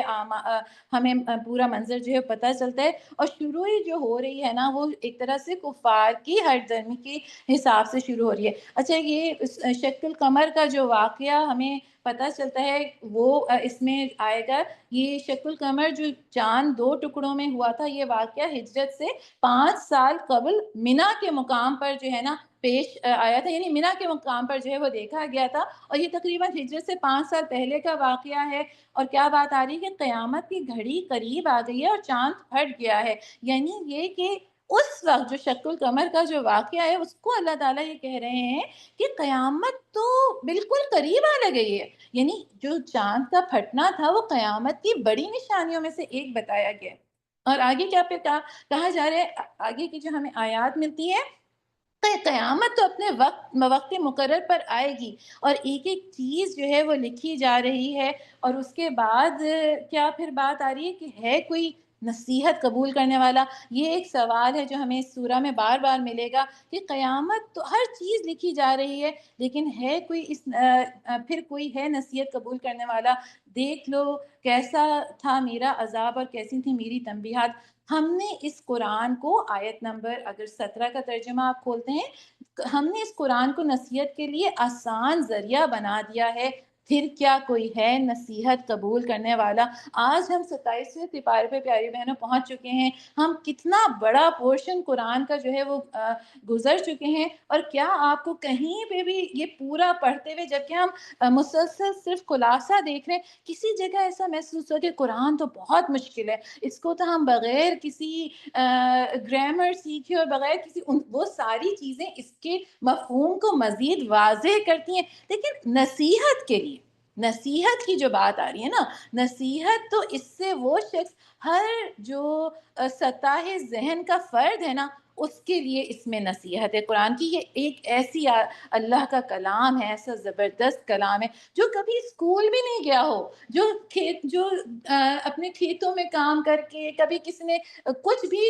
جدید کوئی چیز علم حاصل نہ کیا، اس کے لیے بھی نصیحت اس قرآن سے ہی ہے. اور چاہے کوئی کہیں پہ بھی سائنٹسٹ لگا ہو، کوئی کتنی ڈگریز لی ہوئی ہوں، کیسے پی ایچ ڈی ہو، اس کے لیے بھی نصیحت اس قرآن سے ہی ہے. آپ دنیا کی کوئی دوسری کتاب ایسی نہیں دیکھیں گے جو ہر سطح ذہن کے لیے اس میں جو ہے وہ باعث نصیحت جو ہے وہ ہمیں ملتی ہے. تو یہاں پہ اللہ تعالیٰ کہہ رہے ہیں کہ ہم نے تو اس کو بالکل کھول کر واضح بیان کر دیا ہے. پھر کوئی ہے جو اس قرآن سے جو ہے وہ نصیحت لے. اور پھر اس قرآن میں یہ بات ہمیں پتہ چلتی ہے کہ جو قرآن سے نصیحت نہیں لیتا پھر اس کو اللہ تعالیٰ اپنے عذاب سے جو ہے وہ نصیحت دیتا ہے. اور پھر آگے کی آیات میں اللہ تعالیٰ یہی بتا رہے ہیں کہ مسلسل یہ کہ یہ جو تم انسان مسلسل پلاننگز میں لگے رہتے ہو اس بھاگتی دوڑتی دنیا میں، تو کیا تم نے اپنی آخرت کی زندگی کے لیے بھی کوئی پلاننگ کی ہے. ہم سورہ رحمان کی طرف بڑھتے ہیں. سورہ رحمان بہت ہی ایک ایسی، یہ کہنا کہ بہت دل کو کے قریب، تو پورا قرآن ہی دل کے بہت قریب ہے. اگر یہ کہنا کہ بہت خوبصورت، تو قرآن کا ایک ایک لفظ ہی بہت خوبصورت ہے. لیکن ہمیں کیا پتہ چلتا ہے کہ اس کو عروس القرآن جو ہے وہ کہا گیا ہے. بہت ہی اس کا جو انداز ہے، اس کی جب ہم اس کو کثرت سے ظاہر ہے پڑھنے والے بھی ہیں، تو اس کی جو کہہ لیں تلاوت کرتے وقت بھی ہمیں محسوس ہو رہا ہوتا ہے کہ کس قدر خوبصورت اس میں ایک آیت ہے، جس کو تواتر کے ساتھ جس کی ریپیٹیشن ہمیں ملتی ہے. بہت منفرد اس کا انداز ہے. پھر یہ وہ واحد سورہ ہے جو کہ رحمان اللہ کے نام سے جو ہے وہ شروع ہوئی ہے. اس میں ٹوٹل 78 آیات ہیں، جس میں سے 31 آیات جو ہیں وہ ایک ہی آیت ہے. اور وہ کون سی آیت ہے آپ سب اس کو جانتے ہیں، فَبِأَيِّ آلَاءِ رَبِّكُمَا تُكَذِّبَانِ کی جو ہے وہ اس میں بار بار ہمیں ملتی ہے، تکرار ملتی ہے کہ پھر تم اپنے رب کی کون کون سی نعمتوں کو جھٹلاؤ گے. اور پھر یہ اس لحاظ سے بھی ایک منفرد سورہ ہے کہ یہ واحد سورہ ہے جس میں بیک وقت جو ہے انسانوں اور جنوں دونوں سے اللہ تعالیٰ نے جو ہے وہ خطاب کیا ہے. ورنہ جنوں کا ذکر ہمیں ملتا ہے، لیکن اس طرح سے خطاب ہمیں نہیں ملتا. پھر اس میں اگر ہم پہلی 4 آیات کو دیکھتے ہیں پیاری بہنوں، تو اس میں ہمیں یہ بات پتہ چلتی ہے کہ سب سے پہلے اللہ کی صفت الرحمن کا ذکر ہے کہ رحمان جس نے قرآن کی جو ہے تعلیم دی. اللہ تعالیٰ کا نام، اللہ کی صفت الرحمن اللہ کے ناموں میں سب سے محبوب نام. اور قرآن میں پھر ہم دیکھتے ہیں بہت جگہ اللہ تعالیٰ نے اپنے نام کی جگہ اللہ تعالیٰ نے اپنی یہ صفت الرحمن جو ہے وہ استعمال کی ہے. یعنی ہم نے پڑھا رحمان کے بندے، ہمیں کہیں پہ بھی نہیں ملتا علیم کے بندے، غفور کے بندے. اللہ تعالیٰ نے اپنی یہ صفت رحمان، اللہ جہاں پہ اپنی ذات کا نام آنا ہے وہاں پہ یہ صفت استعمال کی ہے قرآن میں کہ رحمان کے وہ بندے ہیں. یا پھر ہمیں یہ آیت ملتی ہے کہ جب ان سے کہا جاتا ہے کہ رحمان کو سجدہ کرو تو وہ پوچھتے ہیں رحمان کون ہے. تو یہاں پہ اللہ تعالیٰ نے جو ہے اپنی صفت رحمان سے اس سورہ کو جو ہے وہ شروع کیا ہے. اور پھر وہ رحمان، وہ رحیم ہستی، اللہ کی رحمت خداوندی کا جو سب سے بڑا مظہر ہے اور انسان کے اوپر جو سب سے بڑی نعمت ہے اس کو جو عطا کی گئی ہے، وہ یہ قرآن کی جو ہے وہ تعلیم ہے. وہ کیا ہے؟ علم القرآن کی جو ہے وہ بات آ رہی ہے کہ ہم نے اپنے بندوں کو قرآن جو ہے وہ سکھایا ہے، قرآن کی تعبیر، قرآن جو ہے وہ دیا ہے. جس طرح سے پیاری بہنوں ہم اپنے گھر میں اگر کسی کو بلاتے ہیں تو ہم کیا کرتے ہیں؟ ہم کسی کو اپنے گھر آنے کی دعوت دے رہے ہوں، اپنے قریب آنے کی دعوت دے رہے ہوں، اپنے سے ملنے کی دعوت دے رہے ہوں، تو ہم اپنی لوکیشن شیئر کرتے ہیں اور ہم کہتے ہیں دیکھو اس راستے پہ چلتے ہوئے تم آؤ گے تو تم مجھ تک پہنچ جاؤ گے، میرے گھر تک پہنچ جاؤ گے. تو اللہ تعالیٰ نے ایک طرح سے یہ قرآن وہ راستہ بتا دیا ہے، وہ لوکیشن شیئر کر دی ہے جو کہ ہمیں جنت تک لے کے جانے والی ہے، جو کہ ہمیں جو ہے وہ اللہ تک پہنچانے والی ہے، اللہ اور آخری اخروی کامیابی کا جو راستہ ہے. تو یہ اللہ کا بہت بڑا احسان. اور اس کے بعد تیسری بات خلق الانسان کی بات آئی ہے کہ اس نے انسان کو پیدا کیا. یہ جو 4 پہلی آیات ہیں ان پہ تدبر، غور و فکر، یہ تو ہم اس کا خلاصہ کر رہے ہیں، ورنہ ایک ایک کہہ لیجیے ان 4 آیات پہ ہی آپ اگر اس کی تفاسیر دیکھیے، کیا اس میں مصلحت ہے کہ اللہ تعالیٰ کی کیا حکمتیں ہیں کہ اللہ تعالیٰ نے اپنی صفت رحمان، پھر اپنے جتنے علوم دنیا میں اتارے، جتنی کتابیں ان میں قرآن کا ذکر، پھر اس کے بعد کتنی اللہ تعالیٰ نے کہا ہم نے انسان کو تخلیق کیا. تو بات یہ آتی ہے کہ پھر ملائکہ کو کس نے تخلیق کیا؟ اللہ سبحانہ تعالیٰ نے. جنات کو کس نے تخلیق کیا؟ اللہ سبحانہ تعالیٰ نے. یہ چرند پرند حیوانات، یہ پہاڑ، یہ زبردست قسم کا نظام جو ہم کائنات کا دیکھتے ہیں، اس کو کس نے تخلیق کیا؟ اللہ نے. لیکن اللہ تعالیٰ نے اپنی تمام تخلیقات میں جس تخلیق کا یہاں ذکر کیا ہے وہ انسان کو کیا ہے. اپنی محبوب ترین تخلیق حضرت آدم علیہ السلام کو اللہ تعالیٰ نے اپنے ہاتھوں سے تخلیق کیا. اور پھر یہ ہمیں احادیث سے یہ بات پتہ چلتی ہے. اور پھر کیا بات پتہ چلتی ہے کہ سب کے سب فرشتوں نے حضرت آدم علیہ السلام کو سجدہ کیا. اب آپ تصور کیجئے سب کے سب ملائکہ، اگر ہم اس کی تفصیل دیکھتے ہیں تو ہمیں کیا بات پتہ چلتی ہے کہ آسمانوں میں کوئی ایک بالغ حصہ ایسا نہیں ہے جو کہ ملائکہ جہاں موجود نہ ہو. کتنی کثیر تعداد ہے ملائکہ کی، اور سب کے سب حضرت جبرائیل علیہ السلام، حضرت میکائیل علیہ السلام، حضرت اسرافیل علیہ السلام، سب کے سب سرور سجود، یعنی حضرت آدم علیہ السلام کے سامنے جو ہے وہ ان کو سجدہ کیا اللہ کے حکم سے۔ اور پھر اس کے بعد جو ہمیں چوتھی بات پتہ چل رہی ہے کہ پھر اللہ تعالیٰ نے بولنے کی صلاحیت کا یہاں ذکر کیا ہے۔ تو بہنوں اس پہ بھی بہت غور کرنے کی بات ہے کہ اللہ تعالیٰ نے کیا زبردست صلاحیت ہی مجھے دی ہے۔ اور آخر قرآن میں جہاں اللہ نے رحمان کی صفت کا ذکر کیا ہے، قرآن کا ذکر کیا ہے، اپنی سب سے زبردست تخلیق انسان کا ذکر کیا، تو اس کی بولنے کی صلاحیت کو بتایا۔ کتنی یہ وہ چیز، یہ وہ صلاحیت ہے جو کہ مجھے اللہ کے راستے پہ جو ہے اللہ کے راستے پہ چلنے کے لیے میرا زبردست ہتھیار جو مجھے اللہ تعالیٰ نے دیا ہے۔ ورنہ ایک طرح سے بینائی کی صلاحیت بھی اللہ ہی نے دی ہے، میرے ہاتھ پاؤں بھی اللہ ہی نے بنائے ہیں، لیکن خاص اللہ نے یہاں میری زبان، میری بولنے کی صلاحیت۔ اور پھر اگر آپ اس کی ڈیٹیل دیکھیں گے تو آپ کو پتہ چلے گا کہ ہمارے جو اسپیچ کا جو ہمارے دماغ میں جو حصہ رکھا گیا وہ سب سے بڑا پورشن ہے ہمارے دماغ کا، جو کہ اسپیچ کو جو ہے وہ کرتا ہے۔ تو اس کو آپ اس پہ غور کیجئے،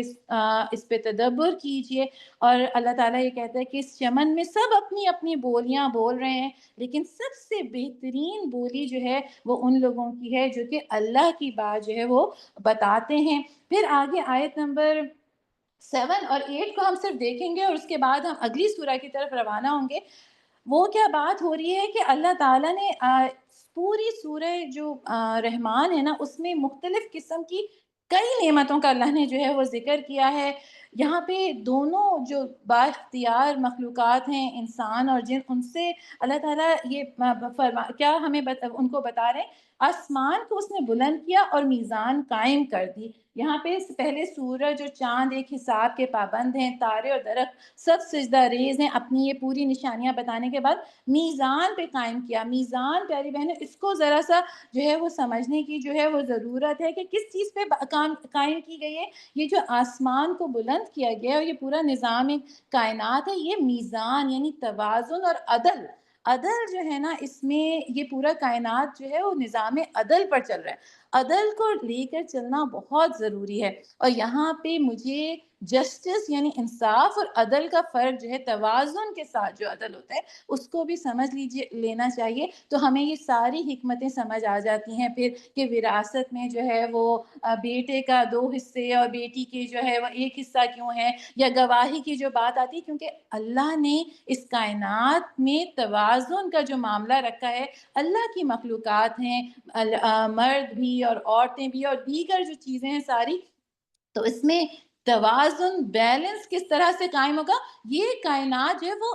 توازن کے اوپر چل رہی ہے۔ اس کی مثال بس ایسے ہے کہ اگر میرے 2 بچے ہیں اور میرے پاس 3 روٹیاں ہیں، اور میرے ایک بیٹے کی عمر 15 سال ہے اور دوسرے بیٹے کی عمر 5 سال ہے، تو انصاف کا تقاضا تو یہ ہوگا کہ میں ان 3 روٹیوں کو 1.5 اور 1.5 برابر کر دوں، تو یہ انصاف ہو گیا۔ لیکن کیونکہ کائنات میں اللہ تعالیٰ کہتے ہیں ہم نے توازن رکھا ہے، تو توازن کا پھر یہ ہوگا کہ جس کی ضرورت زیادہ ہے اس کو زیادہ دیا جائے۔ یعنی میں 2 روٹی اپنے بڑے بیٹے کو دوں اور 1 روٹی جس کی ابھی 5 سال عمر ہے وہ چھوٹے والے بیٹے کو دوں، تو یہ ہے وہ توازن جو کہ جس سے یہ کائنات جو ہے وہ قائم ہے۔ اور اس کے بعد ہم آخر کی طرف بالکل سورہ رحمان کی پڑھتے ہیں، کیونکہ ہم سورہ رحمان میں ذرا زیادہ ٹائم ہم نے لگا لیا ہے، تو جو ہے اور اس میں پھر آگے مسلسل جو ہے اللہ تعالیٰ نے اپنی بہت ساری نعمتوں کا جو ہے وہ ذکر کیا ہے۔ اور اللہ تعالیٰ نے پھلوں کا، غلے کا، انسان کی پیدائش کا، مشرق و مغرب کے مالک اللہ پروردگار ہے، 2 سمندروں کے درمیان پردہ حائل کرنے والی جو ہستی ہے وہ اللہ سبحانہ تعالیٰ ہے۔ اور پھر اس کے بعد یہی کہ یہ ساری وہی ایک سوال کہ ان چیزوں کو، ان نشانیوں کو دیکھ کے جن اور انس تم کیسے جو ہے وہ ان کو جھٹلاؤ گے۔ اور آخر میں پھر اللہ تعالیٰ کیا فرما رہے ہیں کہ اچھا، پھر ان نعمتوں کا انکار کرنے والوں کو اللہ تعالیٰ مخاطب کر کے کہتے ہیں، اے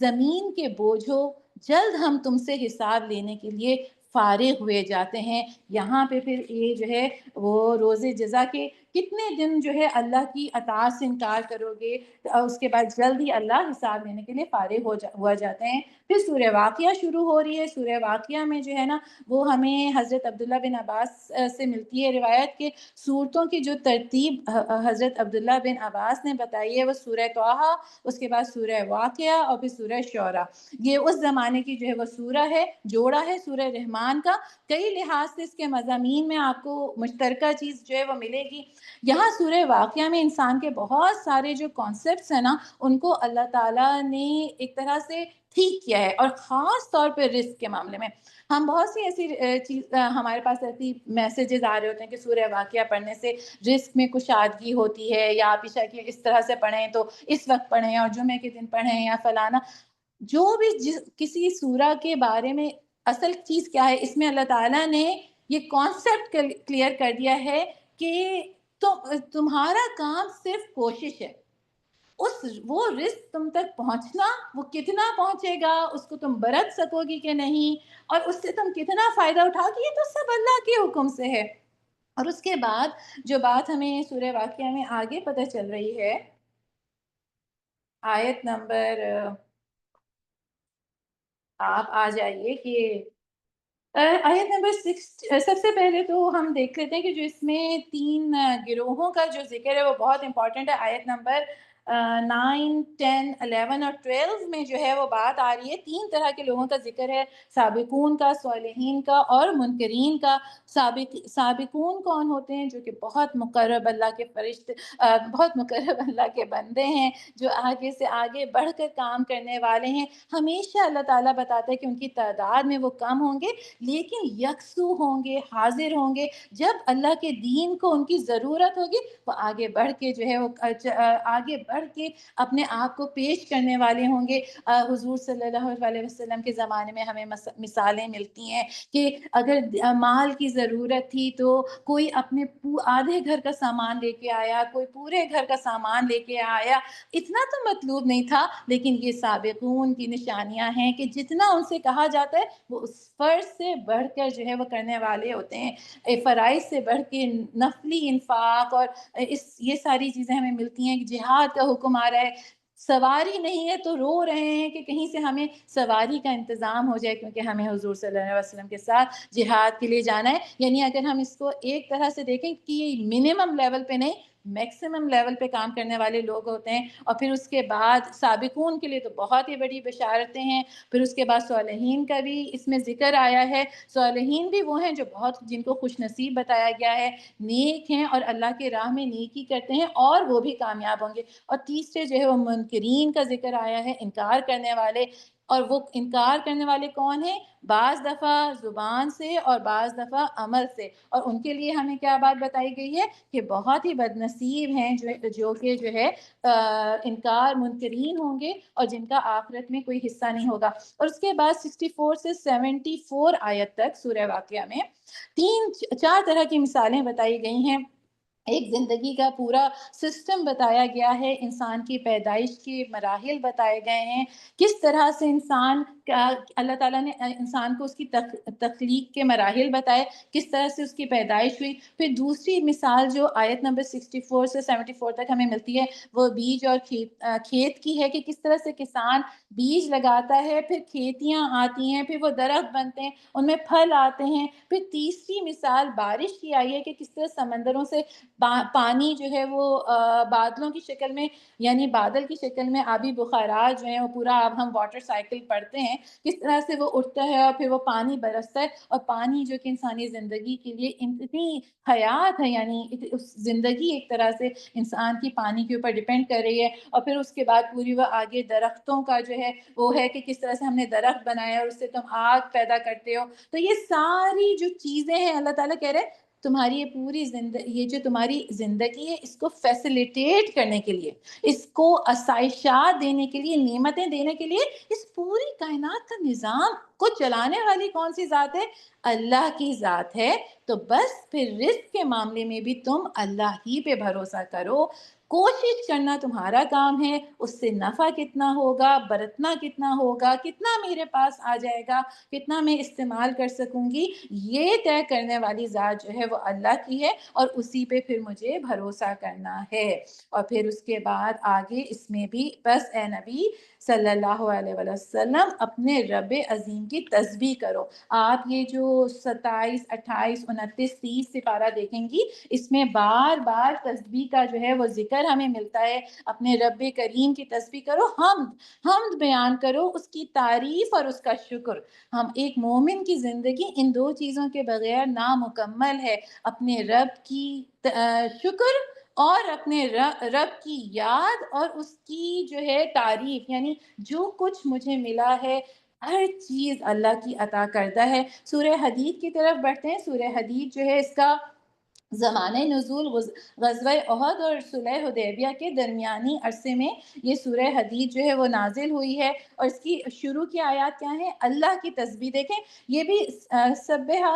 جو سبح سے شروع ہو رہی ہے نا، یہ ہمیں آگے جب ساری یہ ملیں گی تقریباً 10 کے قریب جو ہمیں یہ صورتیں مل رہی ہیں، یہ اس کی پہلی سورہ ہے جو کہ اللہ کی تسبیح کی بات سے یا سبح للہ کی بات سے جو ہے وہ مسبحات کے نام سے، المسبحات کے نام سے یہ صورتیں جو ہیں وہ پہچانی جاتی ہیں، اور ان میں سے کئی ہیں جو کہ جو ہے یسبح یا سبح سے جو ہے وہ شروع ہو رہی ہیں،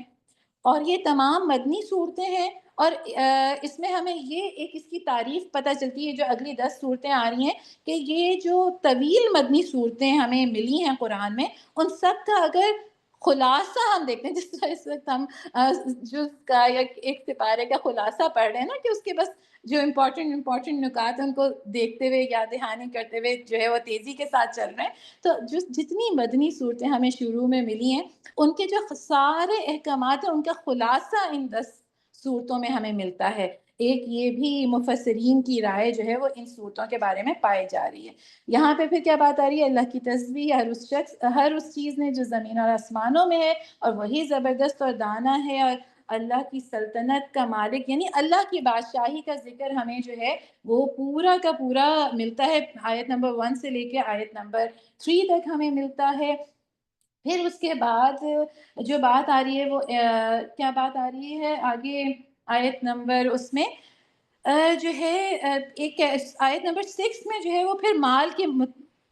بارے میں دوبارہ سے جو ہے وہ تلقین کی جا رہی ہے کہ ایمان لاؤ اللہ اور اس کے رسول پر، اور خرچ کرو ان چیزوں میں سے جن پر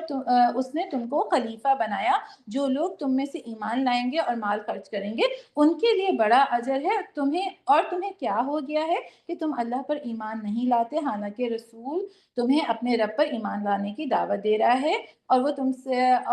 تم سے عہد لے چکے۔ یہ آگے پوری آیات میں جو ہے نا مال خرچ کرنے کی تلقین بتائی جا رہی ہے، اور مال کا بھی جو ہم معاملہ دیکھتے ہیں قرآن میں بہت زیادہ ہم دیکھتے ہیں کہ بار بار اللہ تعالیٰ ہمیں اس چیز کی طرف لے کے آتے ہیں کہ مال کی جو محبت ہے نا، وہ ایک انسان کا ایک ایسا کیریکٹر بنا دیتی ہے جو حب مال ہے، کہ وہ پھر تقوی کے جو ہے نا وہ اپوزٹ کیریکٹر ہوتا ہے۔ یعنی ایک متقی شخص جو ہے نا وہ مال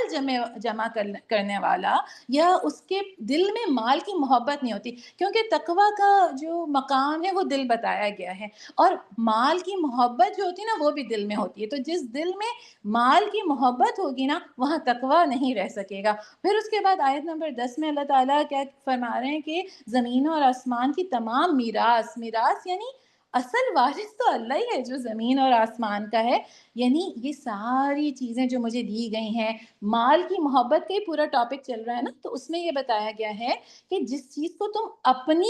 یہ سمجھتے ہو کہ تمہیں اپنی قابلیت کی وجہ سے، اپنے خاندان کی وجہ سے یہ چیز عطا کی گئی ہے، ایسا بالکل نہیں ہے، بلکہ اصل زمین اور آسمان کا جو وارث ہے وہ میرا رب ہے۔ ہر چیز اسی کی دی ہوئی ہے، اسی کی ملکیت ہے، تھوڑے سے عرصے کے لیے امانتاً یہ چیزیں جو ہے وہ تمہیں دی گئی ہیں، صرف یہ دیکھنے کے لیے کہ پھر تم اس کے ساتھ کیا معاملہ کرتے ہو اور اللہ کی بات پہ کتنا عمل کرتے ہو۔ اور وہی بات کہ جس کے دل میں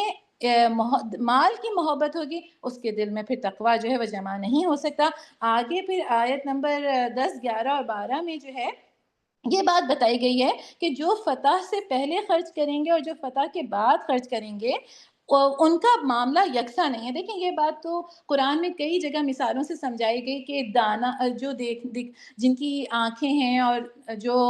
دیکھ نہیں سکتے وہ برابر نہیں ہیں، عمل کرنے والے اور عمل نہیں کرنے والے برابر نہیں، تو بالکل یہی بات بتائی گئی ہے، فتح سے پہلے خرچ کرنے والے اور فتح کے بعد خرچ کرنے والے برابر ان کا اجر نہیں ہو سکتا، کیونکہ ایک وہ شخص جو مشکل وقت میں جو ہے نا، جب دین کو ضرورت ہے اس وقت وہ خرچ کرتا ہے، اس کا اجر تو بہت زیادہ ہوگا۔ اور یہ صرف خرچ کرنے کے بارے میں نہیں ہے پیاری بہنوں، معاملات، اوقات، صلاحیتوں، ہر چیز میں ہمیں یہ دیکھنا ہوگا کہ آج دین کو ضرورت ہے تو میری ترجیحات کیا ہیں۔ کیا میرے ذہن میں یہ بات آتی ہے کہ اللہ کا دین تو غالب ہوگا اور اللہ کسی نہ کسی سے اپنے دین کا کام کروا لے گا؟ تو یہ بالکل سچ ہے، یہ بالکل حق ہے، اللہ کے دین نے غالب ہونا ہے، اللہ ضرور کہ اپنے دین کا کام لوگوں سے لے لے گا، لیکن کیا میں ان لوگوں میں شامل ہوتی ہوں، اس میں سے کچھ اپنا حصہ لینے والی بنتی ہوں کہ نہیں بنتی؟ اللہ تو یہ کام کروا لے گا،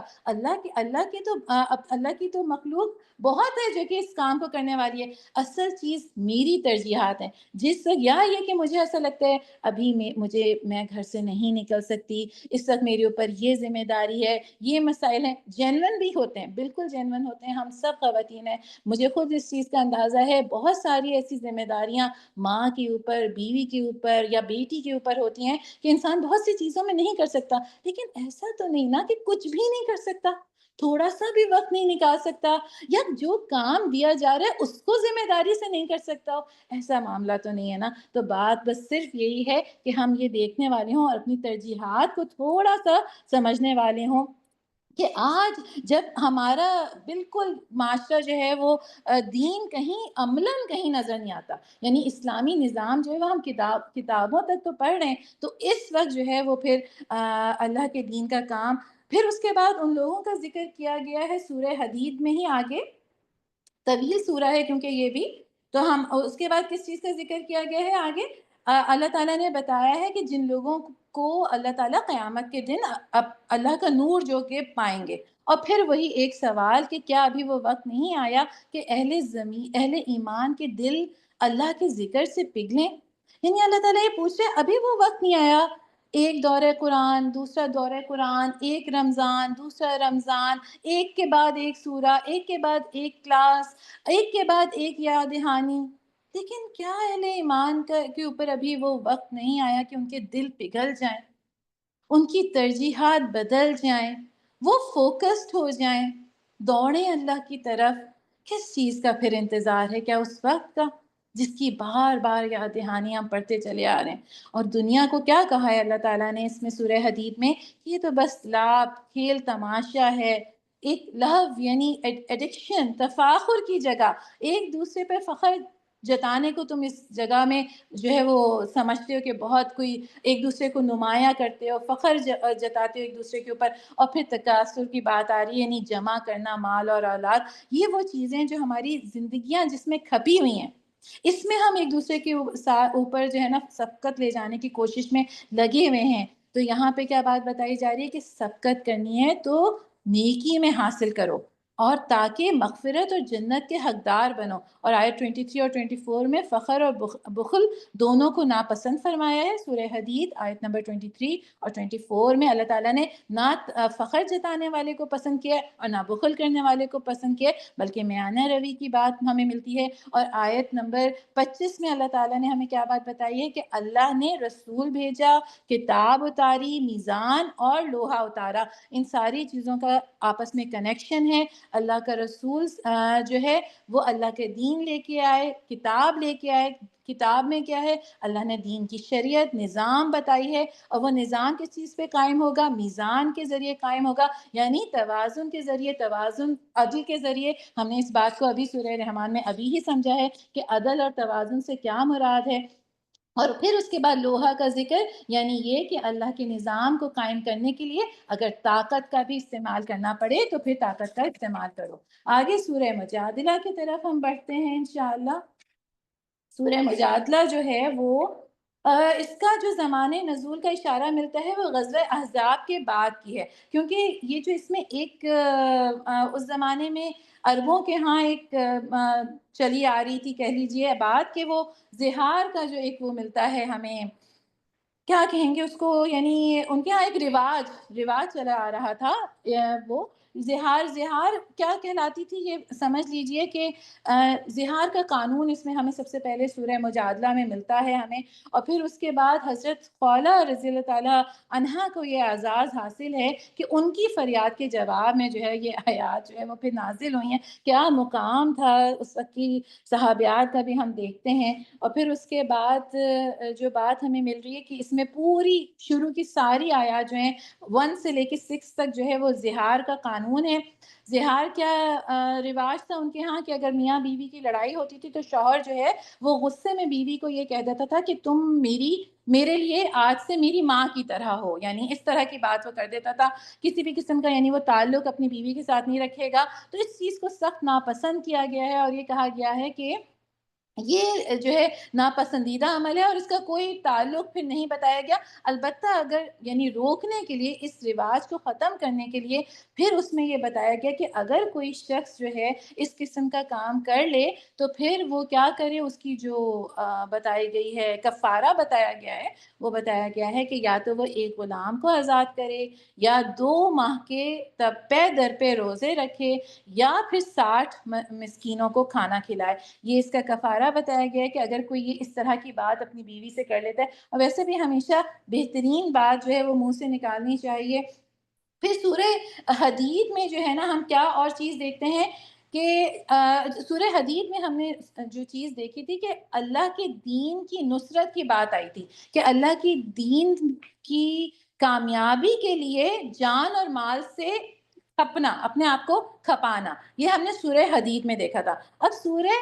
مجادلہ میں جو ہے نا حزب اللہ، یعنی وہ لوگ جو اللہ کی دین کی سربلندی کے لیے، وہ جماعت، وہ گروہ، وہ افراد جو کہ جو ہے نا وہ پارٹی، ایک طرح سے حزب اللہ پارٹی، یعنی وہ پارٹی جو کہ اللہ کی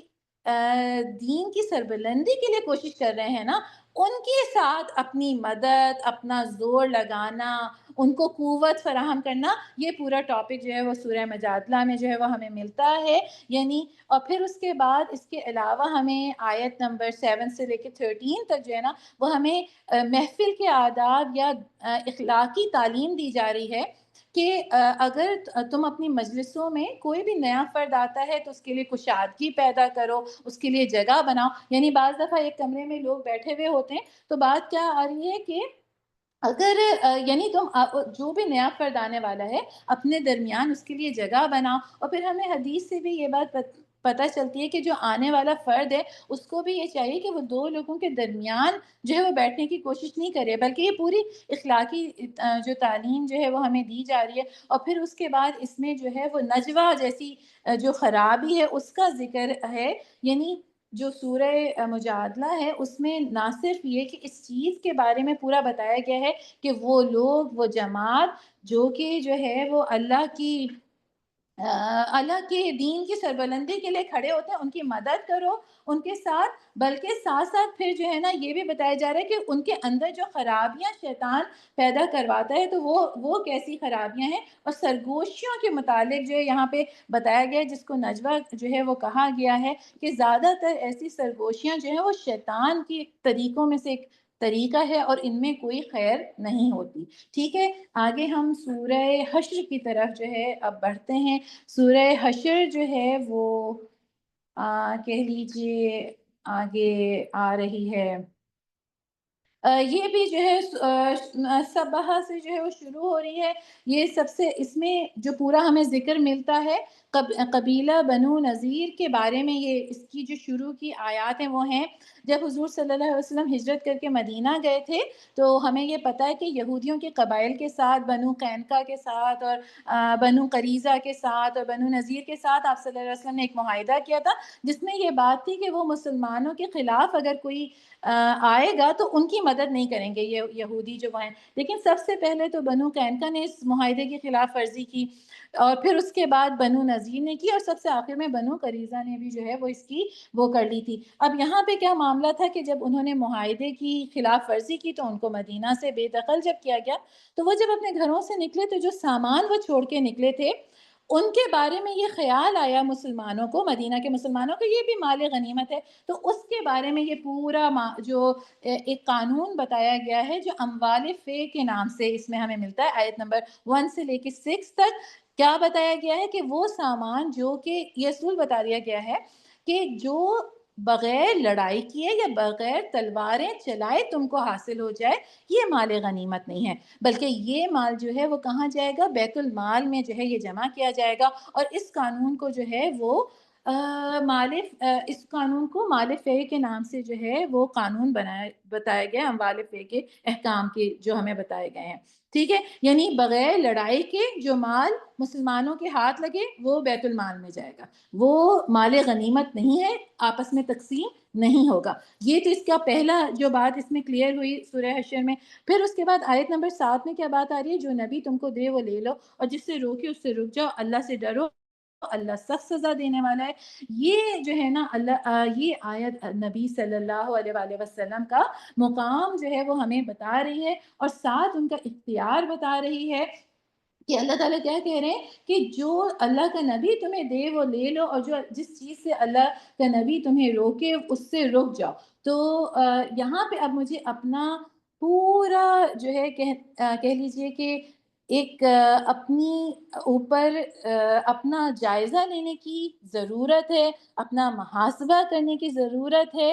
وقت نہیں ہے اس چیز کی تفصیل میں جانے کا کہ اللہ کا نبی بحیثیت ماں، بحیثیت بیوی، بحیثیت بیٹی، بحیثیت مسلم امہ کی ایک عورت مجھے کیا کیا چیز اللہ کے نبی دیتے ہیں، اور اس کے بعد میرا کیا معاملہ ہے کہ اس چیز سے جس چیز سے روکتے ہیں کیا میں رک گئی ہوں، جس چیز کو دیتے ہیں کیا وہ میں نے لے لی ہے۔ تو یہ اپنا سارا معاملہ۔ پھر اس کے بعد آگے کی آیات میں انصار اور مہاجرین کا ذکر ہمیں ملتا ہے اس سورہ میں، سورہ حشر میں، کہ مہاجرین نے کس طرح گھر بار، کاروبار، رشتہ دار سب چھوڑے، اللہ کے نبی کے ساتھ ہجرت کی، اور پھر ادھر انصار کا بھی ہمیں معاملہ پتہ چلتا ہے کہ انہوں نے کس طرح ان کی مدد کی بغیر، اور پھر ایک بہت خوبصورت آیت ہمیں ملتی ہے کہ فلاح پا گیا وہ شخص جو کہ دل کی تنگی سے بچا لیا گیا۔ دل کی تنگی، پیاری بہنوں، یہ کہنے کو 3 لفظ ہیں، دل کی تنگی، لیکن اس میں ہمیں بہت سوچنے کی ضرورت ہے، کیا کہاں کس کس موقع پر میں دل کی تنگی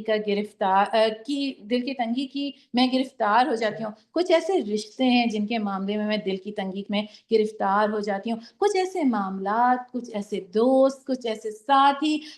کچھ ایسی اللہ کے حکم کہ دل کی تنگی کا جو ہے وہ انسان شکار ہو جاتا ہے۔ یہاں اللہ تعالیٰ کہہ رہے ہیں فلاح اور کامیابی پائی اس نے جو کہ دل کی تنگی سے بچا لیا گیا۔ اور آگے آیت نمبر 23 اور 24 میں بہت ہی یہ ہم صبح اور شام کے اذکار میں بھی ہم یہ رکوع کی تلاوت کر رہے ہوتے ہیں، اس میں اللہ کی صفات، اللہ کے کئی اسماء الحسنی جو ہے ہمیں بتائے گئے ہیں، اور کئی اگر آپ اس کو دیکھیں گے، میں اس کی تلاوت نہیں کر رہی کیونکہ ہمارا انشاءاللہ 3:15 کے قریب ہمیں اپنا وقت مکمل کرنا ہے، اور ہمارے پاس چند صورتیں اور ہیں جو کہ ابھی ہمیں دیکھنی ہے، لیکن اسماء الحسنی جو ہے اللہ کی صفات اور ناموں کا جو علم ہے پیاری بہنوں، اس کو سیکھنے کی کوشش کیجئے، اس کو جاننے کی کوشش کیجئے، کیونکہ جب بھی ہم کسی کو جاننا چاہتے ہیں اس کے قربت کا ذریعہ جو ہے وہ کیا ہے؟ اللہ کی قربت، اللہ کی معرفت، اللہ کی پہچان، اللہ کے جو نام اور صفات ہیں ان میں ہیں، اور اللہ کی صفات جو اس میں ساری بتائی گئی ہیں۔ ابن القیم رحمۃ اللہ فرماتے ہیں کہ علم کی 2 قسمیں ہیں، ایک اسماء الحسنی اور دوسرا اللہ کے احکامات کا علم۔ وہ کون سا علم ہے؟ شریعت کا علم ہے۔ اسماء الحسنی کا علم راس العلم ہے، یعنی علم کا سب سے بلند یا اونچا جو درجہ ہے وہ اسماء الحسنی کا علم جو ہے وہ بتایا گیا، یعنی 2 علم کی شاخیں بتائی گئیں یا قسمیں بتائی گئیں، ایک شریعت کا علم اور دوسرا اللہ کے اسماء الحسنی کا علم۔ اور اسماء الحسنی جو ہے وہ بلند درجہ، اونچے، سب سے علم کا جو بلند درجہ رکھا گیا ہے وہ اس کا اسماء الحسنی کے علم کا رکھا گیا، اور یہ علم اللہ کی قربت کا ذریعہ بھی ہے۔ سورہ ممتحنہ شروع ہو رہی ہے کیا بات آ رہی ہے اس میں؟ شروع میں ہی اللہ تعالیٰ نے یہ بات ہمیں اس میں ملتی ہے، اے لوگو جو ایمان لائے ہو، اگر تم میری راہ میں جہاد کرنے کے لیے اور میری رضا جوئی کی خاطر وطن چھوڑ کر گھروں سے نکلے ہو، تو میرے اور اپنے دشمنوں کو دوست نہ بناؤ۔ پہلی جو ایک آیت ہے، اس کا ترجمہ سورہ ممتحنہ مدنی سورہ ہے۔ پہلی آیت کیا بات ہو رہی ہے؟ شروع میں ہی اللہ تعالیٰ ایک بات ہمیں بتا رہے ہیں، یا ایک اصول بتا رہے ہیں کہ اللہ کے دشمن تمہارے دوست ہو نہیں سکتے۔ اللہ تعالیٰ یہاں یہ بات ہمیں کہہ رہے ہیں کہ یہ کیسے ممکن ہے کہ انسان اسی کو دوست، میں اور آپ جو ہیں وہ کس کو اپنا دوست بناتے ہیں؟ جن کے ساتھ ہماری سوچ، ہمارے خیالات ملتے جلتے ہیں۔ تو یہ کیسے ممکن ہو سکتا ہے کہ میں محبت تو اللہ تعالیٰ سے کروں، محبت کا دعویٰ تو میں اللہ سے کروں، لیکن جو اللہ کے دشمن ہے وہ میرا دوست ہو؟ یہ تو پھر ممکن نہیں ہے نا۔ میں اپنی ذاتی زندگی میں دیکھتی ہوں، میرے بچوں کا دشمن میرا دشمن، جو میرے والدین کی عزت نہیں کرتا اس کے ساتھ میرے معاملات بھی کوئی بہت پسندیدہ نہیں ہوتے۔ تو یہ تو محبتوں سے طے ہوتا ہے کہ میں نے دوستیاں کس کے ساتھ کرنی ہے۔ اور پھر آگے حضرت ابراہیم علیہ السلام کی مثال کہ جب ابراہیم کو تعلقات قائم کرنے تھے تو ترجیح دین جو ہے وہ دی تھی۔ اس وقت حضرت ابراہیم علیہ السلام نے اپنے والد کو چھوڑا، اپنی بستی کو چھوڑا، تمام اس وقت کے دوست ان کو بھی چھوڑا ہوگا، ظاہری بات ہے۔ اور اس کے بعد کیا ہمیں یہ مثال دی گئی کہ جو ہمیں کس کو پھر دوست بنانا ہے؟ جو اللہ کی اطاعت جو ہے وہ کرنے والا ہوگا۔ اور پھر اس کے بعد آگے کی آیات میں جو ہمیں اور سورہ ممتحنہ میں ایک بات پتہ چلتی ہے کہ مسلمان اور کافر کے درمیان جو ہے وہ نکاح جائز نہیں ہے، اور اس کا یہاں پہ پورا قانون سورہ ممتحنہ میں جو ہے وہ بتا دیا گیا ہے۔ اور پھر اس کے بعد جو ہے سورہ صف شروع ہو رہی ہے۔ ہم سورہ صف کی طرف آ جاتے ہیں۔ سورہ صف میں بھی کیا بات ہمیں ملتی ہے؟ اللہ کی تسبیح کی ہے ہر اس چیز نے جو آسمانوں اور زمین میں ہے، اور وہ غالب اور حکیم ہے۔ اللہ کی تسبیح کا بیان ہے کہ ہر چیز آسمان اور زمین میں جو کچھ ہے وہ اللہ کی تسبیح جو ہے وہ بیان کریے۔ ہم نے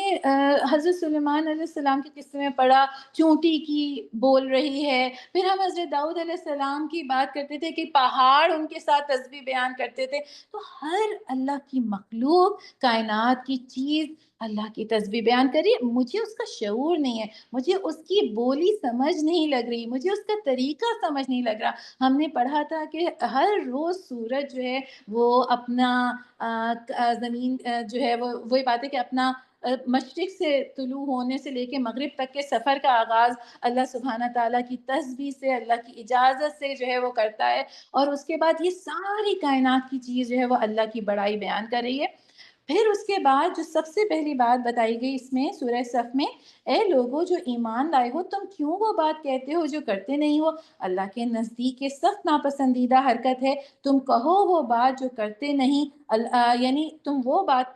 کہو جو کرتے نہیں ہو۔ اللہ کو تو پسند وہ لوگ ہیں جو اس کی راہ میں اس طرح صف بستہ ہو کر لڑتے ہیں گویا ایک سیسا پلائی ہوئی دیوار ہو۔ یہاں پہ اللہ تعالیٰ نے یہ بتایا کہ اللہ کو ایسے لوگ ناپسند ہیں کہ جو وہ بات کہتے ہیں جو کہ وہ کرتے نہیں ہیں۔ یہاں پہ انسان کو ایک تو یہ بات ہے کہ اس کا یہ مقصد نہیں ہے کہ دین کی دعوت یا اچھی بات ہم دوسروں کو نہ بتائیں، بلکہ اس چیز کی طرف یہاں پہ اشارہ ہے کہ اللہ کو وہ لوگ محبوب ہیں جو دوسروں کو نصیحت کریں، خود بھی اس پر عمل کرنے کی کوشش کریں۔ اور پھر انسان کی زبان میں اثر بھی نہیں آتا، انسان کی بات میں وزن بھی نہیں آتا اگر وہ دوسروں کو تو نصیحت کرنے والا ہوتا ہے لیکن خود اپنے آپ کو بالکل الگ رکھنے والا ہوتا ہے۔ اللہ تعالیٰ اس کی زبان میں جو ہے وہ اثر بھی ڈالتے ہیں، اس کی بات میں جو ہے وزن بھی ہوتا ہے، جو وہ خود جو دوسروں کو نصیحت کرتے ہیں اس پہ وہ خود بھی عمل کرنے والا ہوتا ہے۔ پھر اللہ تعالیٰ نے یہ بات بتائی کہ اللہ کو کون سے لوگ جو ہے وہ محبوب ہیں، جو اللہ کے راستے میں سیسا پلائی ہوئی دیوار کی طرح صف بستہ ہو کر لڑتے ہیں۔ اس میں کیا جو ہے وہ ان کی نشانیاں ہوں گی، یعنی یہ کہ ان کا مقصد جو ہوگا اس جماعت کا اللہ کے راستے میں، ان کا عقیدے اور مقصد کے لحاظ سے ان میں اتفاق ہوگا۔ پھر اس کے بعد وہ ایسی جماعت ہوگی جو کہ ایک دوسرے کے ساتھ پرخلوص ہوگی اور آپس میں ان کا اعتماد ہوگا. پیاری بہنوں، خلوص اور اعتماد کے بغیر کوئی جماعت، کوئی اجتماعیت جو ہے وہ پھل پھول نہیں سکتی. کیونکہ اگر آپس میں خلوص نہ ہو، نرمی نہ ہو، اعتماد نہ ہو، تو پھر کیسے سیسا پلائی ہوئی دیوار کی طرح انسان اللہ کے راستے میں کام کر سکتا ہے. پھر اس کے بعد کیا بات بتائی جا رہی ہے کہ اس کے بعد یہ ہے کہ وہ خوب سوچ سمجھ کر اس راستے پہ چلنے والے ہوں گے اور کسی بھی طرح کی بدنظمی اور انتشار کا شکار نہیں ہوں گے. یہ وہ لوگ ہیں جن کا جو ہے وہ ہمیں ملتا ہے پھر کہ وہ سیسا پلائی ہوئی دیوار کی طرح ہیں. اور اس کے بعد جو ہے آیت نمبر 10 میں اللہ تعالیٰ کا ایک بہت زبردست تجارت کی طرف اشارہ ہے. سورہ صف آیت نمبر 10، اس میں کیا بات آ رہی ہے کہ جو ہے ایک سیکنڈ جی، آیت نمبر 10 میں ہے کہ اے لوگوں جو ایمان لائے ہو، میں بتاؤں تم کو وہ تجارت جو تمہیں عذاب علیم سے بچا لے. اللہ تعالیٰ ایک انویسٹمنٹ کے بارے میں یہاں ذکر کر رہے ہیں. آیت نمبر 10 سورہ صف میں ہم لوگوں کو انویسٹمنٹ کا بہت شوق ہوتا ہے نا، ہمیں ہر وقت ہم معلوم کرتے رہتے ہیں، چیک کرتے رہتے ہیں کون سے اسٹاک ایکسچینج میں کیا ہو رہا ہے، اور پھر کون سے جو انویسٹمنٹس ہیں وہ منافع بخش ہیں، کہاں پہ آج کل گھاٹا ہو رہا ہے. تو اللہ تعالیٰ یہاں فرما رہے ہیں اے ایمان لانے والوں، میں تم کو وہ تجارت بتاتا ہوں جو تمہیں عذاب علیم سے بچانے والی ہے. اور وہ کیا زبردست تجارت ہے، ایمان اور جہاد مال اور جان کے ساتھ. یعنی جد و جہد کرو، ایمان اور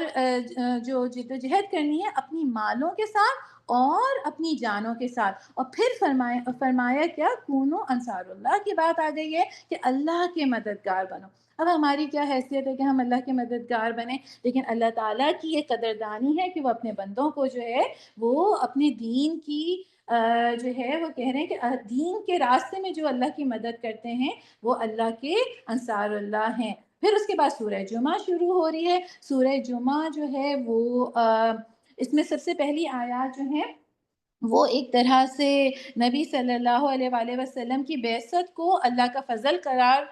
جو پہلی آیات ہے اس میں یہ کہ نبی صلی اللہ علیہ وسلم کی بعثت کو اللہ کا فضل قرار دیا گیا ہے. یہودیوں کے اس زوم کی تردید کی گئی ہے کہ وہ اللہ تعالیٰ کے چہیتے ہیں. پھر جمعے کی نماز کی اہمیت بتائی گئی ہے. آیت نمبر 9 آپ لوگ پڑھیے گا، اس میں آیت نمبر 9 میں کیا بات پوری آ رہی ہے کہ اس کا خاص اے لوگوں جو ایمان لائے ہو، جب پکارا جائے نماز کے لیے جمعے کے دن تو اللہ کے ذکر کی طرف دوڑو اور خرید و فروخت کو چھوڑ دو. یہاں پہ جمعے کا دن جو ہے وہ شاعر اللہ ہے، شاعر اللہ ہمیں بتایا گیا. جس طرح سے ہم دیکھتے ہیں کہ یہودیوں میں ہفتے کا دن یا عیسائیوں میں جو ہے اتوار کے دن کی اہمیت ہے، اللہ تعالیٰ نے جمعے کے دن کو مسلمانوں کی خاص پہچان شاعر اللہ میں بتایا ہے. اور حضرت ابو ہریرہ بیان کرتے ہیں رسول صلی اللہ علیہ وسلم نے فرمایا جمعے کے روز ملائکہ ہر آنے والے کا نام اس کی آمد کی ترتیب کے ساتھ لکھتے جاتے ہیں، اور جب امام خطبہ شروع کرے تب وہ نام لکھنے بند کر دیتے ہیں اور خطبہ سننے میں لگ جاتے ہیں. یعنی ملائکہ جو ہیں وہ بھی کیا ہے کہ رجسٹر ان کے پاس ہوتے ہیں، وہ آپ کی اٹینڈنس نوٹ کر رہے ہوتے ہیں جمعے کے دن. تو پیاری بہنوں، اگر آپ خود نہیں بھی جا رہی تو اس چیز کی یقینی کوشش کہ پھر میرے شوہر اور میرے بچے جو ہیں وہ خطبے سے کافی پہلے مسجد جانے والے ہوں، کیونکہ جب خطبہ شروع ہوتا ہے تو وہ ملائکہ کا جو رجسٹر ہے وہ بند ہو جاتا ہے اور وہ خود بھی خطبہ سننے لگ جاتے ہیں اور پھر اٹینڈنس نہیں لگ سکتی. آگے سورہ منافقون شروع ہو رہی ہے، اس میں منافقین کی ساری نشانیاں آ جاتی ہیں. کیا نشانیاں بتائی گئی ہیں کہ وہ جھوٹ بولتے ہیں، قسمیں کھا کھا کر بات کرتے ہیں اور اللہ کے راستے سے لوگوں کو روکتے ہیں. اور پھر سورہ منافقون میں بھی ایک دفعہ پھر یاد دہانی، اے ایمان لانے والوں، تمہاری مال اور تمہاری اولاد تمہیں غفلت میں نہ ڈال دے. کیوں اللہ تعالیٰ نے بار بار مال اور اولاد کا جو ہے وہ ذکر کیا ہے؟ اس وجہ سے کیونکہ مال اور اولاد کو اللہ تعالیٰ نے جو ہے ایسٹس اور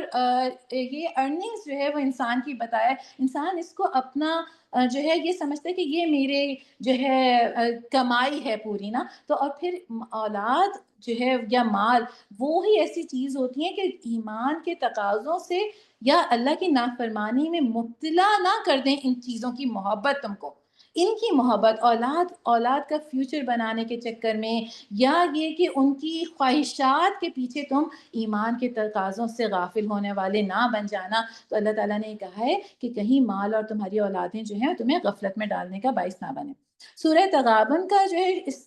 شروع ہوتی ہے. سورہ تغابن میں اللہ کی العلیم کی صفت بار بار آئی ہے. تغابن کون سا دن ہے؟ جس دن جو ہے لین دین کا دن کے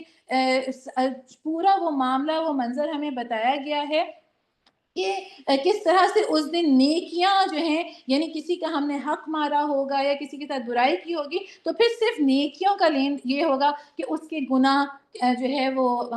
کسی کے، یعنی جس نے اس کے ساتھ حق تلفی کی ہوگی اس کو دے دیے جائیں گے، میری نیکیاں اس کو دے دی جائیں گی. پھر آگے آیت نمبر 16 اور 17 میں اللہ تعالیٰ یہ بتا رہے ہیں کہ کچھ چیزیں تم دو، کچھ تم کو ملیں گی. تو آیت نمبر 16 اور 17 میں کیا بات بتائی جا رہی ہے کہ اللہ کا تقوی اختیار کرو گے، اپنے مال اللہ کے دین کے لیے خرچ کرو گے، اپنے دل کو تنگی سے بچاؤ گے، قرض حسنہ دو گے. واپسی میں کیا ملے گا؟ اللہ تعالیٰ اس قرض حسنہ کو بڑھا چڑھا کر واپس کریں گے، کامیابی آخرت کی ملے گی، اور اللہ تعالیٰ تمہارے قصور معاف کر دے گا اور تمہاری بہت قدردانی کرے گا. آگے ہماری سورہ یہ جو ہمارا جز 28 ہے، اس میں 2 صورتیں رہ گئی ہیں. ہم اس کے تیزی سے صرف 2 نکات دیکھ لیتے ہیں. سورہ طلاق آ رہی ہے. سورہ طلاق میں جو ہے وہ پورے طلاق یہ بات بتائی گئی ہے کہ ابتدا صحیح طلاق کے بارے میں یہ بات آئی ہے کہ عدت کا لحاظ رکھ کے جو ہے وہ طلاق دی جائے. اور سورہ نساء اور سورہ طلاق میں جو کیفیت بتائی جا رہی ہے کہ یہ جو طلاق ٹھیک ہے کہ اللہ تعالیٰ نے اس کو جائز قرار دیا، یہ ایک تمہارے پاس ایک تمہیں اس چیز کا حق دے دیا گیا، لیکن یہ جو ہے بہت سوچ سمجھ کر کرنے والا ایک کام ہے. یہ ایسا نہیں ہے کہ جو کہ جذبات اور اشتعال میں کیا جائے. اور پھر جہاں پہ بھی میاں بیوی کے تعلقات کا یا رشتہ داری کی بات آئی ہے، وہاں اللہ تعالیٰ نے اپنے تقوی کا جو ہے نا بار بار بات کہی ہے کہ اللہ کا تقوی اختیار کرو، اللہ کا تقوی اختیار کرو. اور آخری آج کی سورہ تحریم کی طرف ہم بڑھتے ہیں. سورہ تحریم کیا ہے؟ اس کی شروع کی آیات میں ہمیں آپ کو پتہ ہے کہ حضور صلی اللہ علیہ وسلم نے جو ہے وہ ہمیں پورا واقعہ ملتا ہے. آپ اس کی تفسیر دیکھیے گا کہ آپ صلی اللہ علیہ وسلم کی ازواج کے کہنے پہ آپ نے شہد جو ہے حلال ہے، ظاہر شہد اللہ تعالیٰ نے حلال رکھا اور اس کو آپ نے اپنے اوپر حرام کر لیا تھا. تو یہ پھر اللہ تعالیٰ کی طرف سے یہ بات ملتی ہے کہ جو چیز حلال کی گئی ہے اس کو حرام نہ کر لو، اس کی ممانعت. پھر اس کے بعد آگے کیا بات پتہ چل رہی ہے کہ اللہ اپنے آپ کو بھی آیت نمبر 6 میں سورہ تحریم میں ہمیں اللہ تعالیٰ یہ بتاتے ہیں کہ نہ صرف اپنے آپ کو آگ سے بچانا ہے بلکہ اپنے بچوں کو بھی اس آگ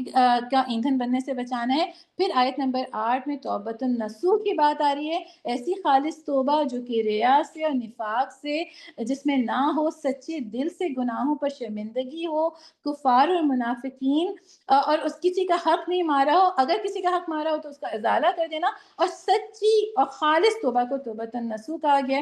اور آخری آیات جو سورہ تحریم کے ہمیں ملتی ہیں اس میں 4 خواتین کا ذکر ہے، اور یہاں پہ ہماری آج کا انشاءاللہ 28واں جز بھی مکمل ہوگا. 4 عورتوں کا ذکر ہے، حضرت لوط علیہ السلام کی بیوی، حضرت نوح علیہ السلام کی بیوی، اور پھر حضرت مریم علیہ السلام اور جو ہے حضرت آسیہ علیہ السلام کا ذکر ہے. 2 خواتین جو ہیں وہ نبیوں کی بیوی ہیں، اور 2 خواتین کا پھر ہمیں کیا ملتا ہے کہ کس طرح سے کمزور کے ان کے حالات تھے، کمزور ان کی وہ چیزیں تھیں، یعنی معاملات تھے. ایک حضرت مریم علیہ السلام کی کتنی کم عمری میں کیسی آزمائش ان کو آئی، اور حضرت آسیہ کے فرعون جیسا ان کا جو ہے شوہر تھا. لیکن یہ چیز کی یاد دہانی کہ ہر فرد کو انڈیویجولی اپنا حساب دینا ہے. ہم جو ہے ہمارے شوہر یا ہماری اولاد کتنی بھی نیک ہوگی لیکن ہم ان کی نیکی کے سائے میں جنت میں نہیں جاؤں گی. مجھے اپنی کمائی خود کرنی ہے، مجھے اپنے اسباب خود پیدا کرنے ہیں، مجھے اپنی پونجی خود جمع کرنی ہے. یہ جو 4 مثالیں ہیں کہ 2 نبی کی بیویاں تھیں لیکن پیچھے رہ جانے والی اور ناکام ہونے والی، اور اس کے بعد حضرت مریم اور حضرت آسیہ میں کہ ان سے جیسے حالات تو آج کسی کے نہیں ہوں گے نا. تو یہ ایک بات. اور پیاری بہنوں، الحمدللہ کل ہمارا دورہ قرآن کا تکمیل دورہ خلاصہ قرآن ہوگا.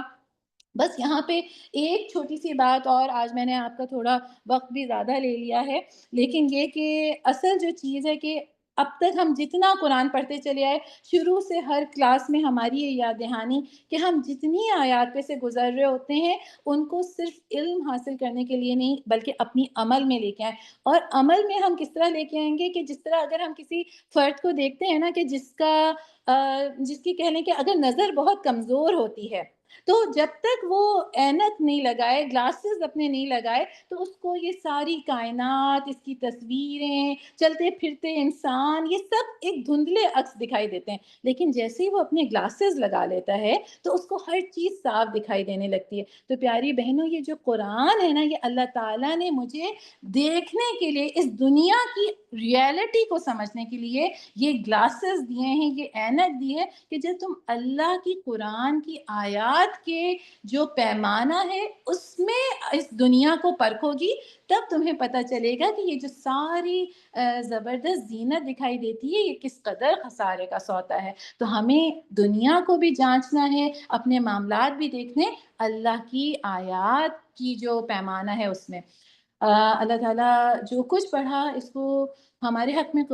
میں گواہی دینے کا قبول فرمائے، اور جو کوتاہیاں، حق تو ادا نہیں ہو سکتا اللہ کے کلام کا، جو کوتاہیاں، جو کمی رہ گئی ہوں اللہ تعالیٰ ان سے درگزر فرمائے. آمین. وآخر دعوانا ان الحمد للہ رب العالمین. السلام علیکم ورحمۃ اللہ وبرکاتہ.